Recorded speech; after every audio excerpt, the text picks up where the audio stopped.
Hello everyone. तो इस video में हम 25-21 का पार्ट 14 देखेंगे। अगर आपने पहले के पार्ट्स नहीं देखे तो उनका लिंक आपको डिस्क्रिप्शन और आई बटन पर मिल जाएगा। पार्ट 14 की शुरुआत में हम देखते हैं नाहिदू रास्ते पर अकेली जा रही होती है और काफी रात हो गई होती है। नाहिदू रास्ते पे चलते चलते रुकती है और अपने पॉकेट से फोन निकालने लगती है, मगर उसका फोन उसे नहीं मिलता। उसे याद आता है उसका फोन शायद स्टोर में ही रह गया। वो एक शॉप के बाहर जाती है और एक फोन बूथ से अपने फोन पर कॉल करती है और उसका फोन बैगजिन रिसीव करता है। नाहिदू उसकी आवाज सुनकर हैरान हो जाती है। बैगजिन कहता है, नाहिदू तुम इस वक्त कहाँ हो? नाहिदू को पता नहीं होता वो कहाँ है। तभी उसे शॉप से एक आदमी निकलता है। नाहिदू उसे कहती है ये कौन सी जगह है। वो आदमी नाहिदू को जगह का नाम बताता है। नाहिदू उस जगह के बारे में बैगजिन को कहती है। नाहिदू उस शॉप के बाहर बैगजिन का इंतजार कर रही होती है।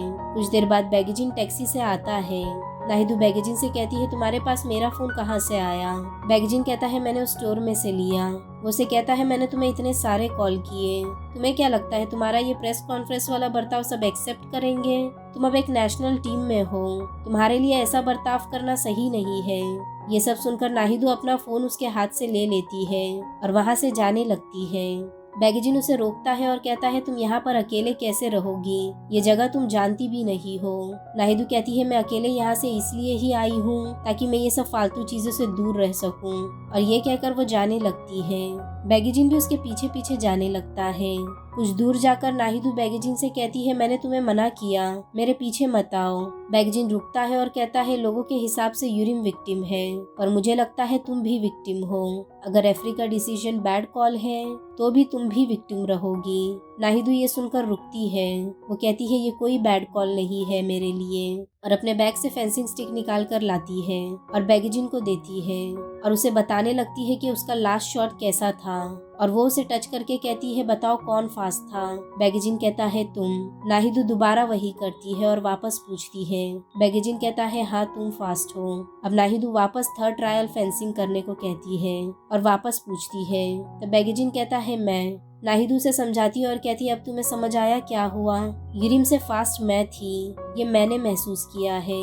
बैगजिन कहता है तुमने ये सब एक्सप्लेन करने की जरूरत नहीं थी मुझे। नाहिदू कहती है क्योंकि तुम एक रिपोर्टर हो और तभी तुम यहाँ आए हो। ये सुनकर बैगजिन कहता है नाहिदू तुम मेरे बारे में क्या सोचती हो? नाहिदू कोई जवाब नहीं देती।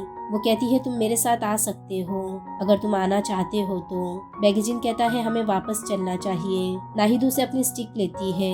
वो कहती है मैं वापस नहीं जाना चाहती और मैं इस वक्त अकेले रहना चाहती हूँ और मुझे किसी को नहीं देखना, इसलिए तुम भी यहाँ से चले जाओ। और वो जाने लगती है। बैगजिन उसे रोकता है और कहता है तुम्हें याद है हमने एक बेट लगाई थी जिसमें तुम हार गई थी, उसमें तुम्हें मेरी एक विश पूरी करनी थी, वो विश मैं आज करना चाहता हूँ। बैगजिन कहता है तुम वापस चलो यहाँ से, ये मेरी विश है। वो नाहिदू को बताता है तुम इस वक्त हर न्यूज चैनल पर हो, ये सब करके तुम इन चीजों को और मुश्किल बना दोगी। ये सब सुनकर नाहिदू वापस जाने के लिए तैयार हो जाती है। अब हमें दिखाया जाता है कि बैगजिन उस रेफरी से मिलने के लिए बैगजिन रिसेप्शन पर जाकर उसकी जानकारी पता करता है, पर वो लोग उसे कोई भी जानकारी नहीं देते और कहते हैं कि उन्होंने किसी की भी कॉल लेने से मना कर दिया है।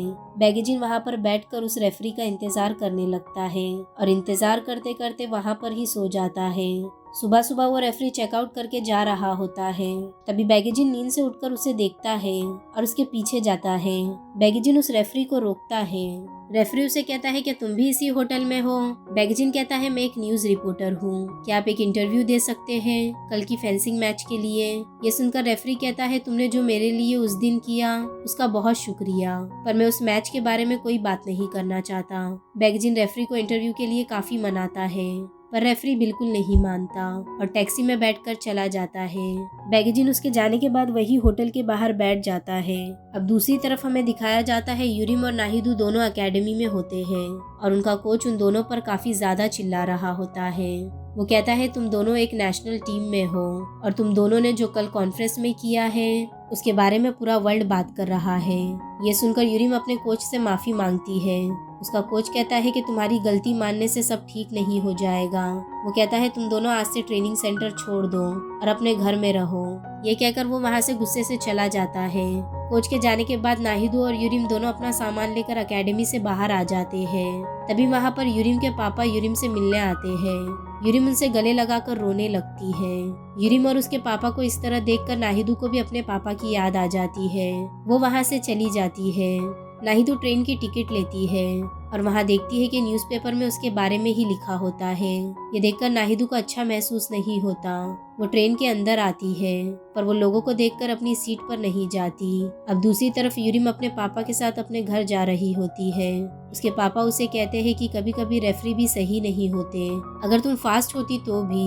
यूरिम कहती है मैं फास्ट ही थी। उसके पापा कहते हैं कि तुम एक बहुत अच्छी प्लेयर हो, तुम्हें रेफरी के डिसीजन को मानना चाहिए, इस बार नहीं तो अगली बार तुम जीत जाओगी।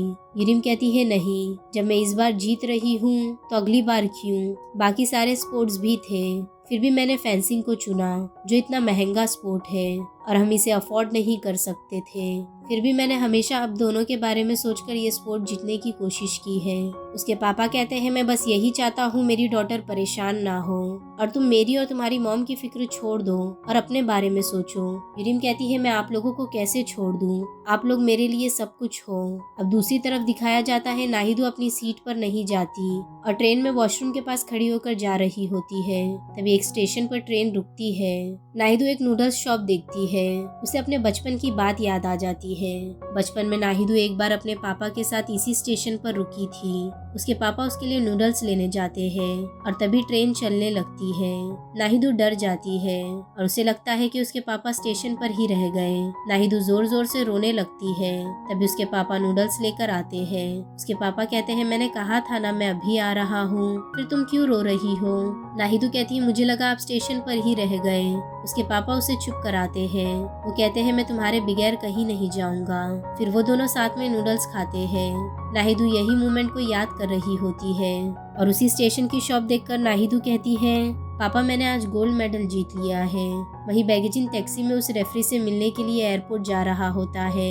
एयरपोर्ट में वो रेफरी को रोकता है और इसे इंटरव्यू के लिए वापस कहता है। रेफरी बैगेजिन को देखकर कहता है तुम ये सब क्यों कर रहे हो। बैगेजिन कहता है मैं चाहता हूँ कि नाहिदो को जस्टिस मिले।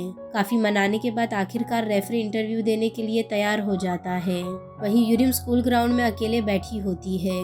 तभी वहाँ पर यून आता है। यूरिम उसे देखकर आवाज देती है। वो यूरिम के पास आता है और कहता है तुम यहाँ पर क्या कर रही हो। यूरिम कहती है मुझे ट्रेनिंग सेंटर से निकाल दिया गया है। वो कहता है तुम्हें निकाल दिया गया है फिर भी तुम हंस रही हो। यूरिम कहती है क्योंकि मेरी इतनी मेहनत जाया चली गई एशियन गेम जीतने के लिए। मैंने कभी सोची नहीं थी मेरी मेहनत इस तरह खत्म हो जाएगी। ये सुनकर वो उसे एक मेडल देता है। वो कहता है तुम हमेशा मेरे लिए गोल्ड मेडलिस्ट ही रहोगी। वो दोनों साथ में बैठकर काफी बातें करते हैं और खुश होते हैं। इसी तरफ नाहिदो अपने घर के बाहर आती है और अपने घर के तरफ देखती है। उसे अपनी मॉम की न्यूज़ याद आती है कि उन्होंने भी उसे चुराई हुई गोल्ड मेडलिस्ट कहा है। वो अपने घर नहीं जाती और एक रेस्टोरेंट पे खाना खाने चली जाती है। रेस्टोरेंट में जाकर नाहिदो बैठती है। तभी वहाँ टीवी पर नाहिदो के बारे में ही दिखाया जा रहा होता है। नाहिदो ये देखकर वहाँ से उठकर जाने लगती है। तभी वो देखती है उस रेफरी का इंटरव्यू बता रहा होता है। रेफरी और बैगेजिन का इंटरव्यू देखकर नाहिदो वहाँ बैठकर रोने लगती है। दूसरी तरफ बैगेजिन अपने ऑफिस में होता है। वो अपने सर से कहता है मैंने ये सब इसलिए नहीं किया क्योंकि मैं नाहिदो से क्लोज हूँ, मैं बस फेयर चाहता था। ये सुनकर उसका सर कहता है तुमने बहुत अच्छा काम किया। बैगेजिन उन्हें शुक्रिया कहता है। इस तरफ नाहिदो छुपकर अपने स्कूल के उस रूम में आ जाती है जहाँ वो जिवोंग से डांस सिखा करती थी। नाहिदो वहाँ पर सब देख रही होती है। तभी उसे एक कैसेट मिलता है। वो उसे चालू कर वहीं नीचे लेट जाती है और वो सुनने लगती है। वो कहती है शुक्रिया बैगेजिन मुझे समझने के लिए। तभी वहाँ पर उसे एक आवाज आती है। वो जल्दी से उठकर वो टेप बंद करती है और लाइट्स ऑफ कर देती है। सिक्योरिटी गार्ड वो रूम लॉक करके वहाँ से चला जाता है। ये देखकर नाहिदो काफी डर जाती है और बैगेजिन को फोन करती है। वो कहती है बैगेजिन मैं स्टोर रूम में लॉक हो गई हूँ, तुम जल्दी मुझे यहाँ से निकालो। मैं घर नहीं जाना चाहती थी इसलिए मैं यहाँ आ गई। वो बताती है जिवोंग और स्वांगवान के पास यहाँ की चाबी है। ये सुनकर बैगेजिन स्वांगवान को बुलाता है और खुद भी वहाँ जल्दी पहुँचता है। अब स्वांगवान अपने साथ जिवोंग को भी ले आती है। बैगेजिन को देखकर वो कहती है तुम्हें यहाँ देखकर बहुत खुशी हुई। बैगेजिन कहता है माफ करना मैंने इतनी रात को बुलाया। अब वो तीनों बाथरूम की विंडो से बाहर जाते हैं। स्वांगवान कहती है किसी को अंदर जाकर विंडो खोलनी पड़ेगी। दूसरी तरफ नाहिदू को अर्जेंटली वॉशरूम जाना होता है। वो अपने आप से कहती है, नाहिदू तुम्हें बाथरूम की तरफ से ध्यान हटाना होगा। फिर वो एक टेप चालू करती है और सुनने लगती है। अब ये तीनों मिलकर स्टोर रूम में जाते हैं और लॉक खोलते हैं। वो सब रूम के अंदर जाते हैं और उस टेप में दायुन और बेगेजिन का रिकॉर्ड चल रहा होता है, जहाँ दायुन बेगेजिन को आई लव यू कहती है। नाहिदू ये सुनकर बहुत बुरा महसूस करती है और ये रिकॉर्ड सभी सुन लेते हैं और यही ये पार्ट एंड होता है। वीडियो पसंद आया हो तो लाइक शेयर और सब्सक्राइब जरूर करना। मिलते हैं नेक्स्ट पार्ट में।